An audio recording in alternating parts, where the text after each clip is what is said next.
Morning mga kalolo.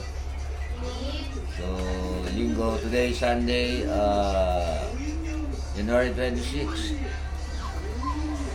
So, ito yung mga breeders corner ko eh, mga breeders. Nandun yung ano ko. Nandun yung mga flyers ko. So, dito magpapakain tayo ngayon ng papakain. Yung cameraman ko, yung apo ko. Hindi naman siya kung maliwanag ha.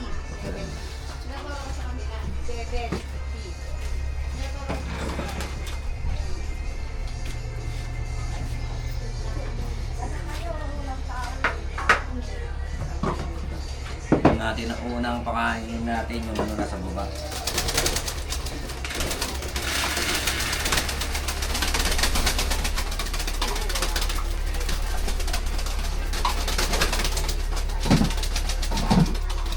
So dito, marami na uli akong ano.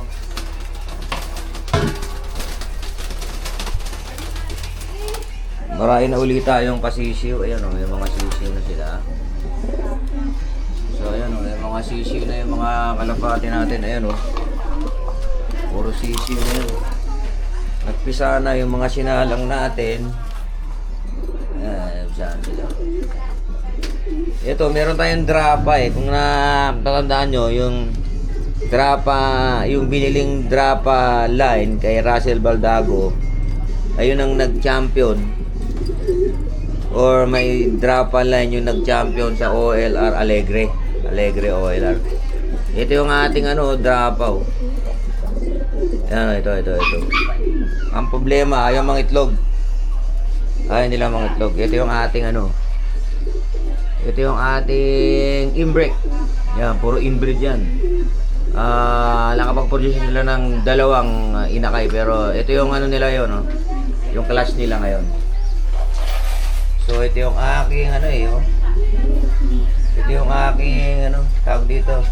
African Black Eagle, hindi ko siya sinalang. Hinahanapan ko siya. Masalang pa. Baka ibalik ko siya dun sa drapa kasi ayaw mga itlog sa ibang ano eh. Ito yung drapa ko, pinir ko sa ano. Pinir ko yan sa pinir ko siya sa ano tawag dito sa Florison, Roger Florison. Ang problema ayaw mang itlog. Nang itlog na yung mga kasabay niyang kasalang eh. Siya di pa nangingitlog. I mean nagpisa na sila. Sila wala pa. So papakain tayo dun sa flyers muna para ma-update ko kayo sa mga flyers natin.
Doon ko, parang di mainit to. Doon ko yung dalawa. So yung cameraman ko, yung mga apo ko. Narakila ko muna itong mga apo ko. Mahal ang bahay nitong mga to. Papanood ko pa ito ng sino mamaya.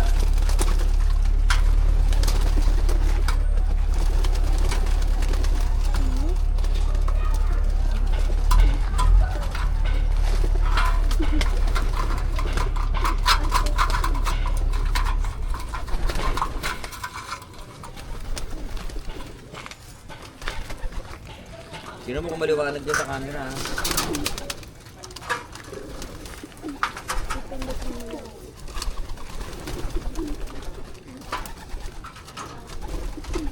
Yun, medyo tinanghali tayo ng pagpapatuka ng ating ano, Dahil ngayon Sunday, focus mo din yung mga kalapati ko. Na nakikita. Makikita mo naman yan, di ba? Tira mo kung maliwanag yan. Maliwanag po.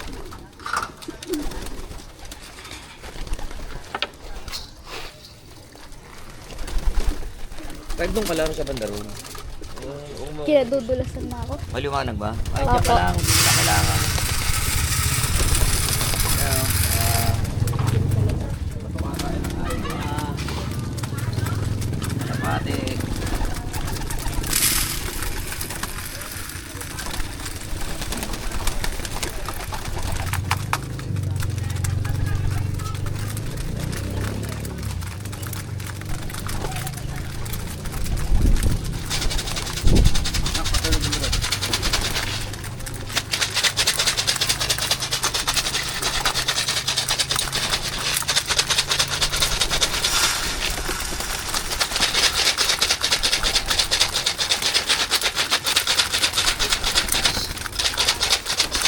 So, ginawa ko muna ang alalay kong dalawang ito.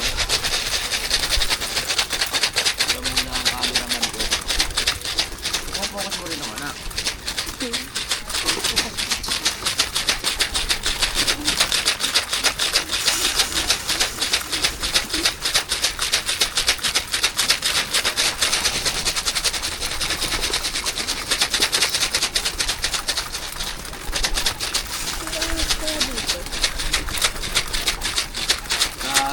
February 4, officially retired na si Lolo, compulsory retirement sa government service. So, makasikaso na natin yung ating mga kalapate.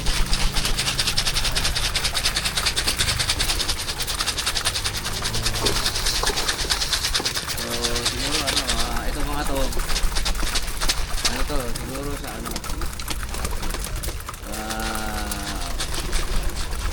sa BBC nyo makikita lilipad ko mga to. Wala pa kasi tayo. Yung sa ibang club kasi, ano pa tayo? Magano pa tayo? Paparegister pa. Ayaw kumain.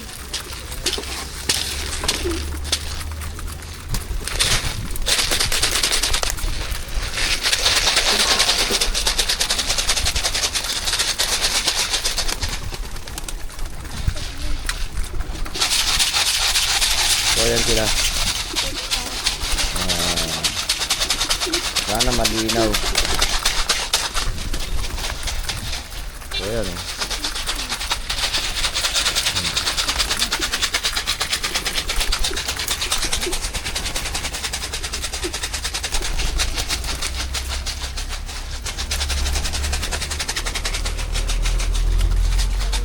Yan, yung update sa ating mga kalapate. Update lang si Lolo muna. Wala pa kasi tayong abangan.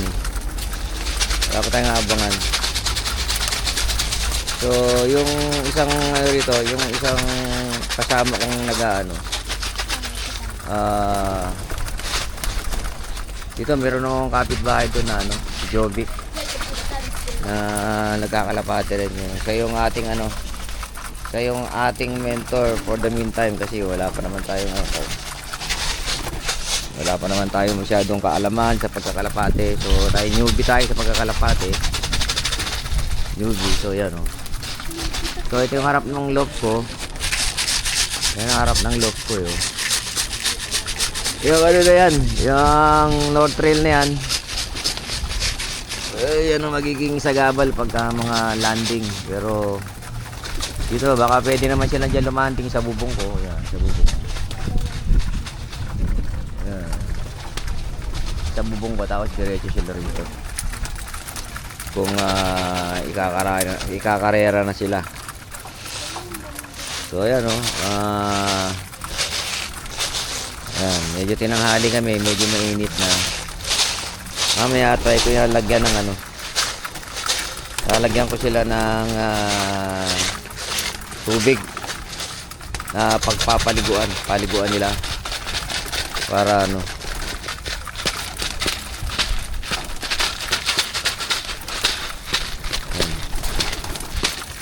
sarap nila tignan. Pag nagpapakain ka, yan ang aking ano, stress reliever. Yan, yan ang gaganda na ng mga kalapati ko. Lalo na yung gray na to. Yung nakikita niya, ang ganda niya. Favorite ko yung gray na yan. Kaya favorite yung gray na yan. Yung gray na yan, favorite yan. Isa yan. Ito ng kulay niya. Ito may mga... Itong mga itim na to, may mga dugong African Black Eagle yan. O kaya ano, unbelievable lang. Yan, ito naman yung ano. Yung brown na yan is inbred yan. Ang tatay niyan is ano, galing sa dito, galing sa bioresearch, pure binili ko. Ito polisayo na ito, yung aking gray. Pati itong yellow bar na yan, polisayo na yan. Ayun. Ito naman isang puti na to, ano yan, galing yan sa inbreed na high mill. Yung mga white flies na yan, may dugong Japan yan, saka Texas COVID. Yan, meron pa akong isang polisayon dito. Yan, polisayon yan. Ito naman itong bili, ang latakong kumain itong mga to. Grabe. Ito yung pinakamarami. Pero ito, naubos nila yung ano, 2 kalahating ano. Grabe yung tao. Hawak, hawak. Ito naman, ipo-focus sa akin.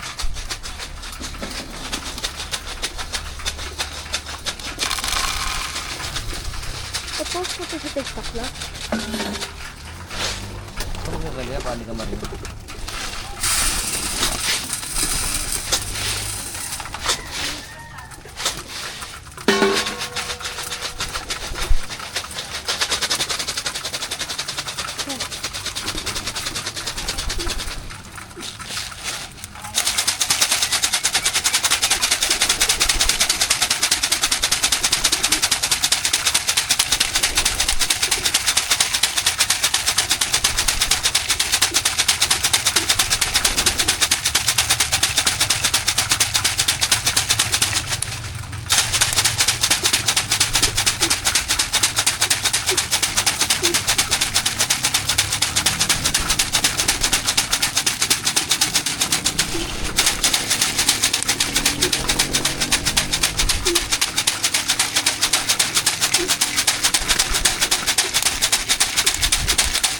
Parang napaganda yata yung ano, yung nag-focus mo, tapos tayo. Ako pinofocus mo. Focus mo sa akin. Yung ano, parang napaganda yata yung ano, medyo mataas ito. Kasi malalakas yung ano nila. Pag lumilipad sila, talagang na-exercise yung kanilang mga baguis. Kaya malalakas yung baguis nila. Ayan, ganyan, ayan, oh. Ang lakas nila. Ang lakas ng mga baguis nila. Pag lumilipad sila, kasi mataas yung ano nilang gano'n, no? Mataas na vertical. Kasi mataas ito eh, mga nasa ano yata yan eh, 8 feet. Ayan, oh. Malalakas na yung bagus nila. Dahil dito sa ano. Tapos sila, direct sunlight sila rito. Ayan. Balik na kayo ron, balik na kayo. So yan yung ano, ginagawa rito ng North Trail. Yan. Yan. Ayan yung makikita nyo. Yan ang nasa harapan ng kalapati ko. Yan. Ayan o. Yung, nakasara muna yan dahil hindi pa naman ako nagpapalipad. Pagka nagpapalipad ako, ibubukas ko yan. Yan yung pinaka-landing board nila. Yan ano. Pag nakahiram tayo siguro ng drone, mag-i-aerial tayo video. So yan ang ano ko. Yan ang aking ano.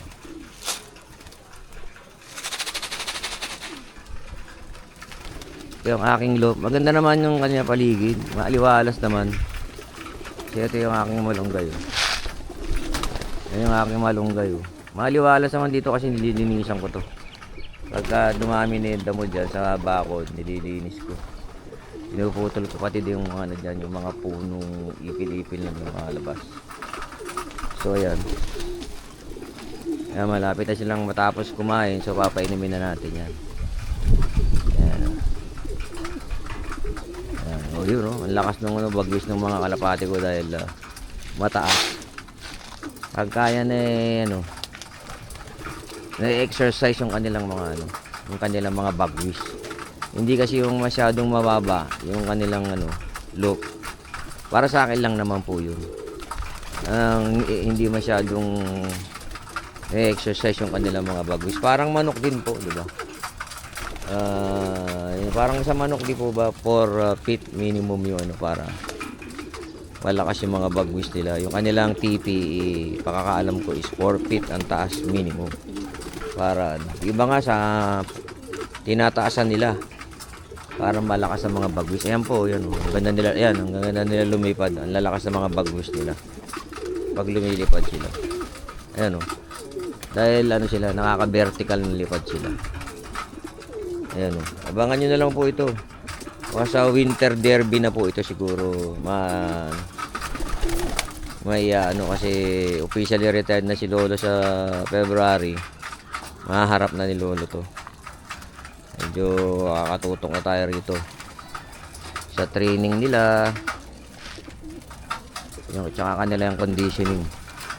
Kung hindi nyo na itatanong, ako ay isang conditioner ng manok dati. Yung dati ang passion ko, nandyan ang manukan ko. Actually may mga manok pa ron. Ang nag-aalaga na lang yung aking kapatid.